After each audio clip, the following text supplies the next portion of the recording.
मित्रों नमस्कार। मैं ओपी शर्मा, ज्योतिषाचार्य, नई विद्या ज्योतिष परामर्श केंद्र यूट्यूब चैनल के इस ज्योतिष ज्ञान के इस कार्यक्रम में आपका स्वागत करता हूं। ज्योतिष ज्ञान की श्रृंखला में आज हम एक नए विषय के साथ आपसे रूबरू होते हैं। आज का विषय है आयु निर्णय। जातक की कितनी आयु, इस बात में हम चर्चा करते हैं, इसकी जानकारी देते हैं। जैसे कि जातक का जन्म होता है, उसी समय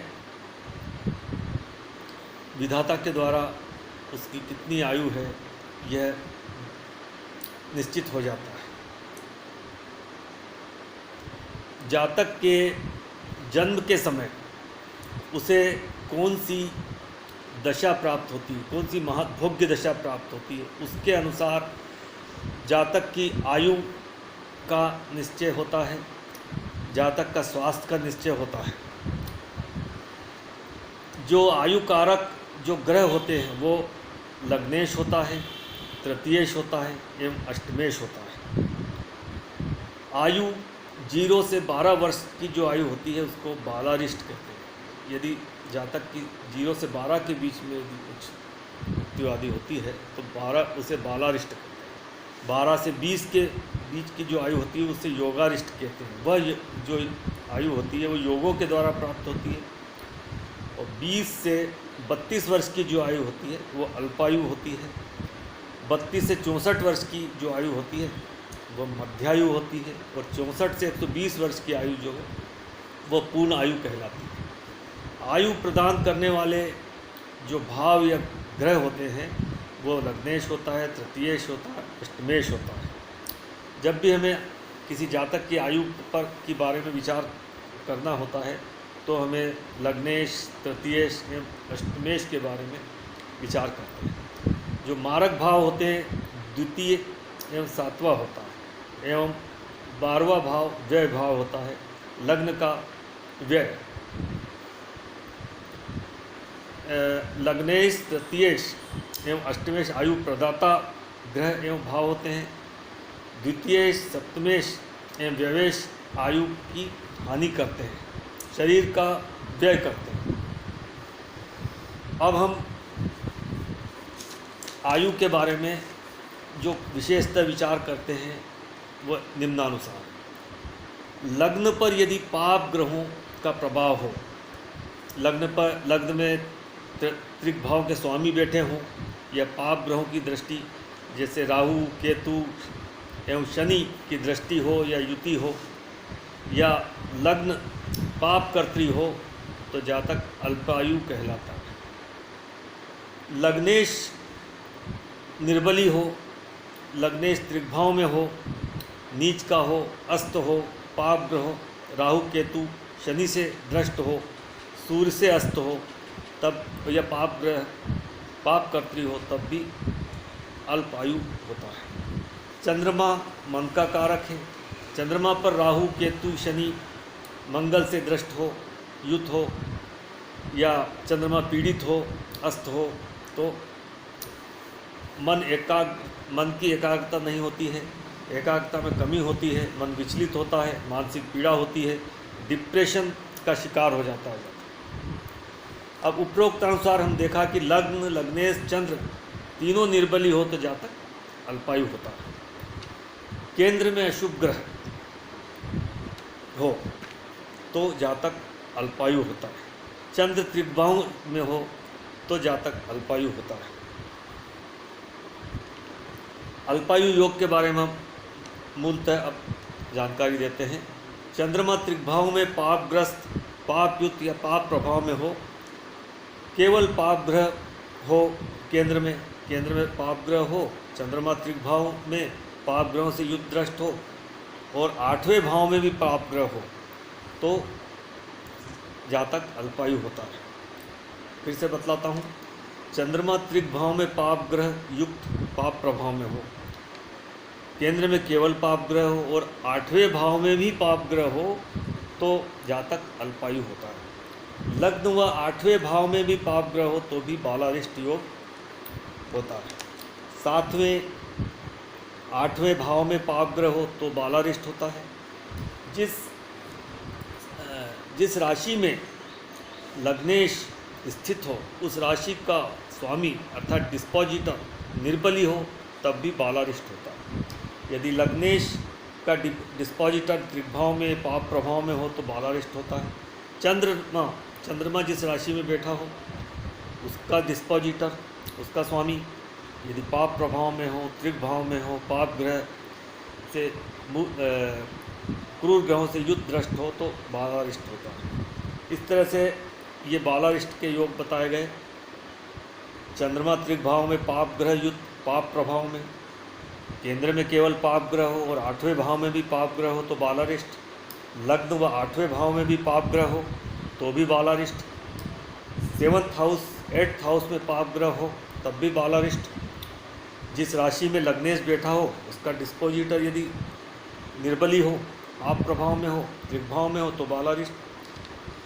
चंद्रमा जिस राशि में बैठे हों और उसका डिस्पोजिटर निर्बली हो पाप प्रभाव में अस्त हो तब भी बालारिष्ट होता है। इस तरह से ये बालारिष्ट के योग बताएं। अब बालारिष्ट भंग भी होता है। बालारिष्ट भंग कैसे होता है ये बताया जाता है। लग्न में बृहस्पति गुरु बली होकर बैठा हो तो बालारिष्ट भंग हो जाता है। 1.25 लाख दोषों को दूर करता है, माफ़ करता है। लग्न में गुरु के होने से जातक के 1.25 लाख दोषों का माफ़ हो जाता है, दूर होता है। लग्न कुंडली के केंद्र में शुभ ग्रह, तीनों शुभ ग्रह बुध शुक्र एवं गुरु स्थित हो और बली होकर बैठे हो और पाप ग्रहों से दृष्टियुक्त न हो तो बालारिष्ट योग भंग हो जाता है। लग्नेश बली होकर केंद्र त्रिकोण में हो और उन पर पाप प्रभाव न हो तब भी बालारिष्ट योग भंग हो जाता है। यदि लग्नेश केंद्र त्रिकोण में हो लेकिन पाप प्रभाव में होगा तो बालारिष्ट भंग नहीं होगा। केंद्र त्रिकोण में लग्नेश हो वो पाप प्रभाव में हो तो बालारिष्ट योग भंग नहीं होगा। चंद्र शुभ राशि में हो या उच्च राशि का हो, शुक्ल पक्ष का चंद्रमा हो, शुभ ग्रहों से दृष्टियुक्त हो तो, और शनि राहु केतु मंगल इन पाप पूर्व ग्रहों के प्रभाव में न हो तब भी बालारिष्ट भंग हो जाता है। यदि चंद्रमा बालारिष्ट योग हो और चंद्रमा पाप प्रभाव में हो, शनि से युद्ध या राहु केतु एक्सिस में हो या अस्त का हो नीच का हो तो बालारिष्ट भंग नहीं होगा। इस तरह से ये बालारिष्ट के योग बताए। बालारिष्ट भंग कैसे होते हैं वो बताए। अब हम दीर्घायु योग बताते हैं। लग्नेश लगन में हो या लग्न पर लग्नेश की दृष्टि हो,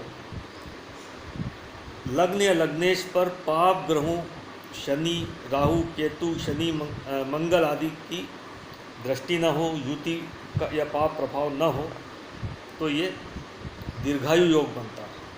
लग्नेश लगन में हो और या लगन पर लग्नेश की दृष्टि हो और लग्नेश या लगन पर शनि राहु केतु या मंगल की दृष्टि या युति न हो या कोई पाप प्रभाव क्रूर ग्रहों का प्रभाव न हो तो यह दीर्घायु योग है। लग्नेश नीच का अस्त का न हो या पाप ग्रहों के प्रभाव में न हो, लग्नेश पर पाप ग्रहों का प्रभाव न हो यह बहुत ही शुभ स्थिति मानी जाती है। लगन लग्नेश व चंद्र पर पाप ग्रहों का प्रभाव आयु कम करता है, इसलिए लगन लग्नेश एवं चंद्र तीनों को दीर्घायु योग के लिए हमें चेक करना चाहिए।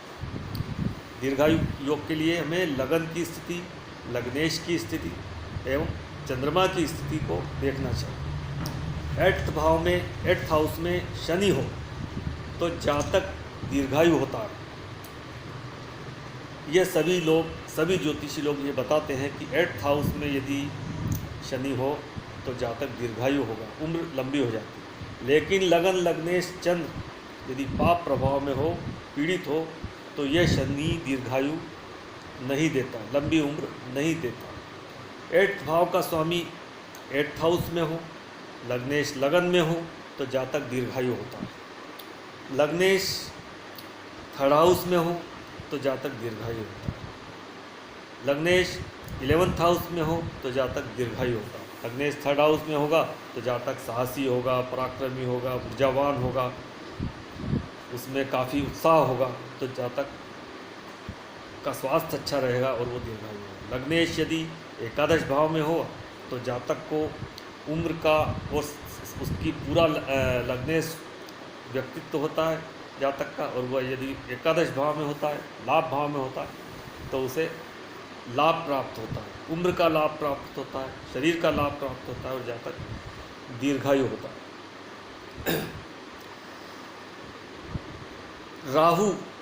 राहु यदि तीसरे, छठे, 11वें भाव में हो तो जातक दीर्घायु होता है। अब सभी शुभ ग्रह बुध, शुक्र एवं बृहस्पति केंद्र में हो और किसी पाप प्रभाव में न हो तो जातक दीर्घायु होता है। इस तरह से ये दीर्घायु योग के बारे में बताने का प्रयास किया गया। उम्मीद करता हूँ कि मैं आपको ये वीडियो आपको पसंद आया होगा। नमस्कार।